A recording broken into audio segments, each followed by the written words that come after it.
কাউকে কথা দিয়ে আঘাত করা খুব সহজ, তবে কারোর কথায় নিজে আঘাত পাওয়া কঠিন।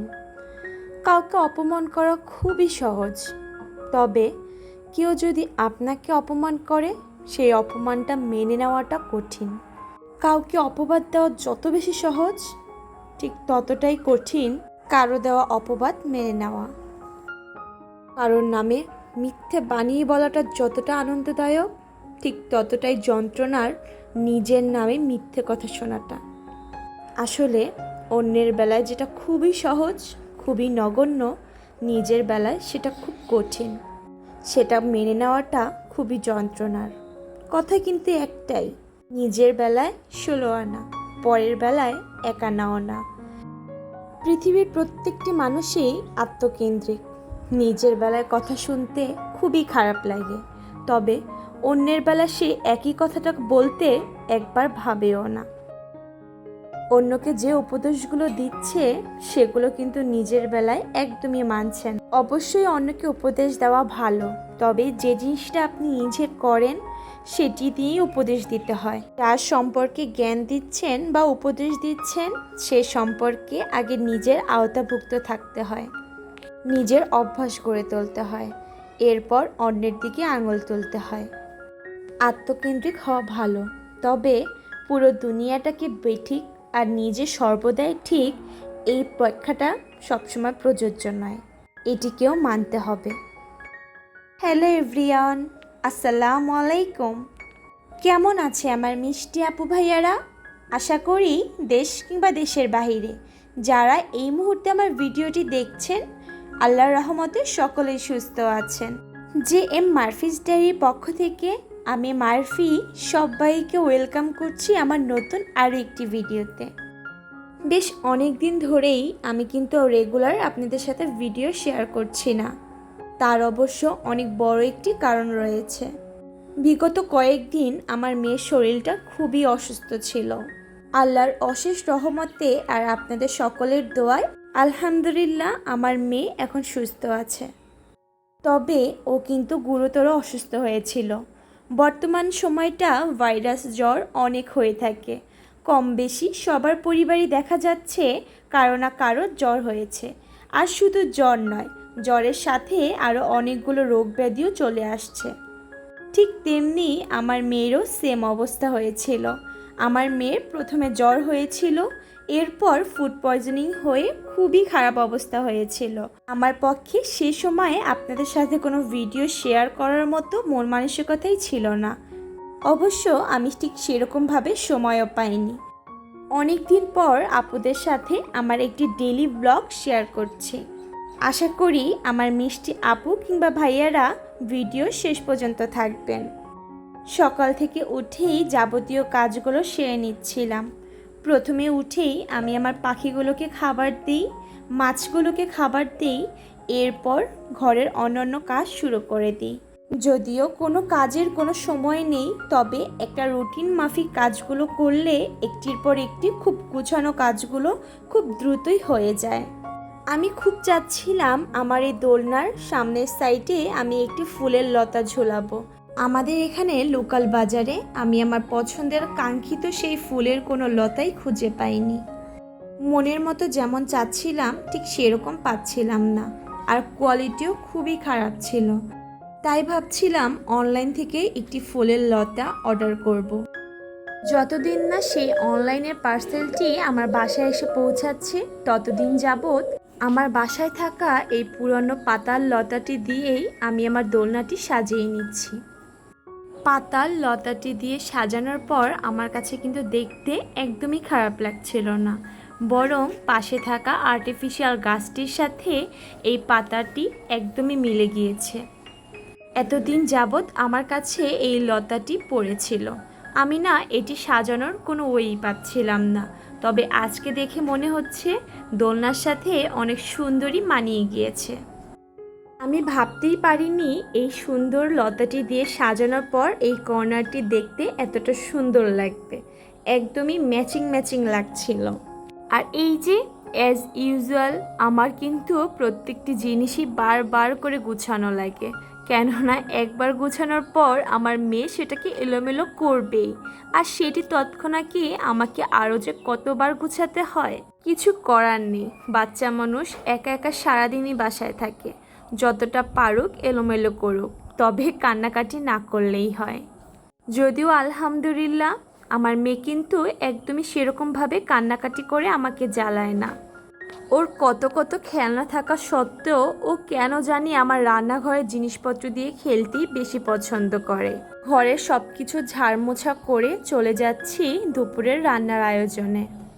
যদিও রান্না করতে এসেও শান্তি নেই, এক ফাঁকে রান্না করতে হবে আর এক ফাঁকে মেয়েকে দেখতে হবে। সব সময় আমি যেখানে থাকবো আমার পাশে পাশে ঠিক সেই রুমেই যাবে, আর সেখানে যেই আমি যা যা করবো সেটির অবিকল মিমিক্রি করবে। বাচ্চারা না ঠিক এরকমই, আপনি যে কাজগুলো করবেন ওদের সামনে, ওরা ঠিক সে কাজগুলোই আপনার মতো করে করার চেষ্টা করবে। এই জিনিসটার আমি যে কত উদাহরণ পেয়েছি। যেভাবে আমি ঘর গোছাচ্ছি, আমার সাথে সাথে এসে এই ছোট্ট ছোট্ট দুটো হাত দিয়ে ও আমাকে হেল্প করছিল। আমি জানি না আমার সাথে কেউ আছেন কি না। যদি ভিডিওর এই পর্যায়ে আমার কোনো মিষ্টি আপু কিংবা ভাইয়ারা আমার সাথে থেকে থাকেন, তবে তাকে উদ্দেশ্য করে সামান্য একটু আবদার করে নিচ্ছি। আপনাদের কাছে যদি আমার ভিডিওর কোনো অংশ সামান্য হলেও একটু ভালো লেগে থাকে, চাইলে এই ভিডিওতে একটি ছোট্ট লাইক করে দিতে পারেন। আর যদি খুব বেশি ভালো লেগে থাকে, চাইলে এই ছোট্ট চ্যানেলটিকে সাবস্ক্রাইব করে এই ছোট্ট পরিবারের সদস্য হয়ে যেতে পারেন। সাবস্ক্রাইব করে পাশে থাকা বেল আইকনটি বাজিয়ে দিতে পারেন। এতে করে আমি কোনো ভিডিও ছাড়া মাত্রই আপনাদের কাছে নোটিফিকেশন পৌঁছে যাবে, আর আপনারা আপনাদের ব্যস্ততার সময় কাটিয়ে চাইলে ভিডিওটি দেখে নিতে পারবেন। যে সমস্ত আপু কিংবা ভাইয়ারা কাজটি অলরেডি করেছেন তাদেরকে অসংখ্য ধন্যবাদ।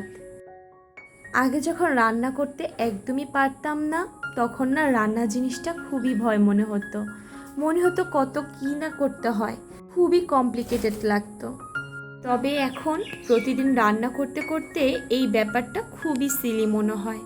মাঝে মাঝে না আমি খুবই হাসি, এই জিনিসটাকে নিয়ে আমি কতই না ভয় পেয়েছিলাম।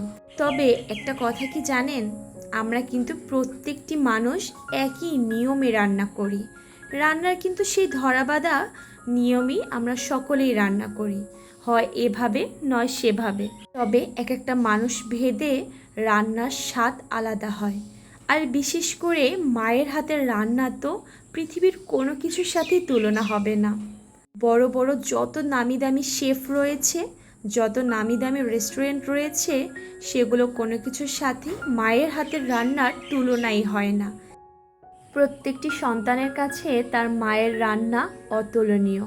দেখবেন যে যেভাবেই রান্না করুক না কেন, তার কাছে সবচেয়ে পছন্দের রান্না তার মায়ের রান্না। আর চোখ বন্ধ করেও যদি আপনার সামনে অনেকগুলো ডিশ দেওয়া হয়, আপনি কিন্তু অনায়াসে বলে দিতে পারবেন কোনটি আপনার মায়ের হাতের রান্না। সত্যি বলতে প্রতিদিন নিজের সংসারে রান্না করতে করতে মায়ের হাতের সেই রান্নাটা খুবই মিস করি। আগে কখনো সেভাবে ভাবা হয়নি, কখনোই ভাবেনি আমার মায়েরও তো ক্লান্তি অনুভব হয়। আমার মাও তো সেই সকাল থেকে কাজ করছে, হয়তোবা তারও বিশ্রামের প্রয়োজন। সত্যি সেভাবে ভাবা হয়নি। তবে এখন আমি ঠিকই বুঝতে পারি সারাদিন কাজ করার পর কতটা ক্লান্তি অনুভব হতে পারে। কখনো সেভাবে না উপলব্ধি করলেও এখন নিজের সংসারে এসে নিজে মা হয়ে খুবই বুঝতে পারছি। মা শব্দটাই একটা জিনিয়াস শব্দ। মা না সব পারে। নিজের পছন্দের খাবারটাও নিজে না খেয়ে সন্তান খাবে সেজন্য খুব সুন্দর করে মিথ্যা বলতে পারে। শরীরে ক্লান্তি অনুভব হলেও যখনই মার কাছে যেয়ে বলা হতো শরীর খারাপ, মা সাথে সাথে সব কিছুর ঊর্ধ্বে সেই সন্তানের যত্নে ব্যস্ত হয়ে পড়তে পারে। আমার কাছে তো মনে হয় মা শব্দটা একটা ম্যাজিক। যেই কাজটি কেউ করতে পারছে না, যেই জামাটা আমি খুঁজে পাচ্ছি না, সেটি কেন জানি মা হাত দিলেই 1 সেকেন্ডেই খুঁজে পায়।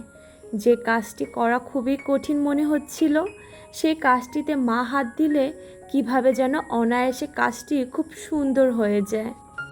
তবে আমরা যেরকম ভাবতাম সেগুলো কোনো কিছুই ম্যাজিক নয়।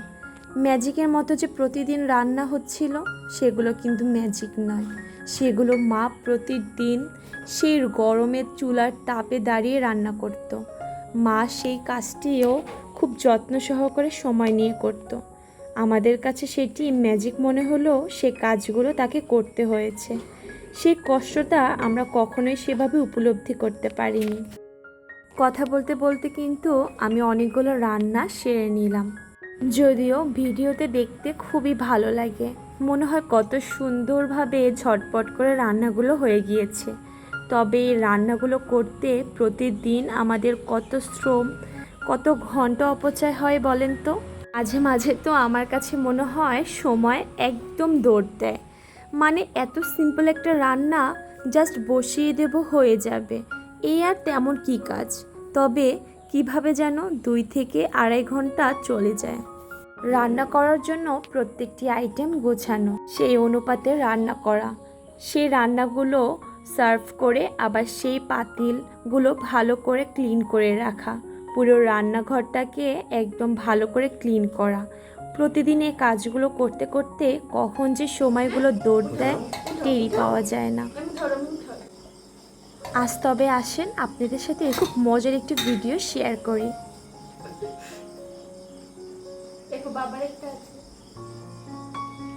এরকম ধরনের ভিডিও কিন্তু আমরা কম বেশি অনেকের রিলসে দেখে থাকি। আমার তো তাই মনে হলো আমি ওই ভিডিওটা রিক্রিয়েট করি।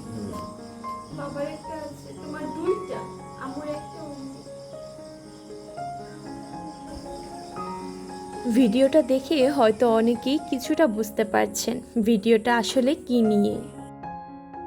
হ্যাঁ, আলহামদুলিল্লাহ ভিডিওটা এরকমই ছিল।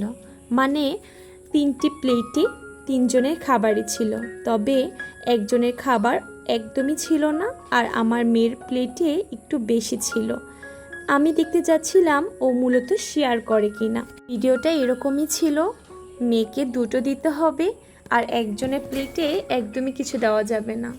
আমি ঠিক সেভাবেই দিয়েছিলাম, আর আলহামদুলিল্লাহ আমার মেয়ে তো শেয়ার করা শিখে গিয়েছে।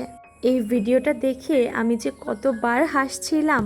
যখনই ওর বাবার প্লেট থেকে আমি নিজে আবার সেকেন্ড টাইম করেছিলাম, ওর বাবার খাওয়া সেই পেঁয়াজুটা আবার ওর বাবাকে খেতে দিয়েছিল। মানে ওর এই কাণ্ড কারখানা দেখে খুবই হাসি পাচ্ছিল আমাদের। যাক আলহামদুলিল্লাহ, আপনারা সকলেই আমার মেয়েটির জন্য দোয়া করবেন। আজকের ভিডিওটি এ পর্যন্তই। সকলের সুস্বাস্থ্য কামনা করে বিদায় জানাচ্ছি। আসসালামু আলাইকুম, আল্লাহ হাফিজ।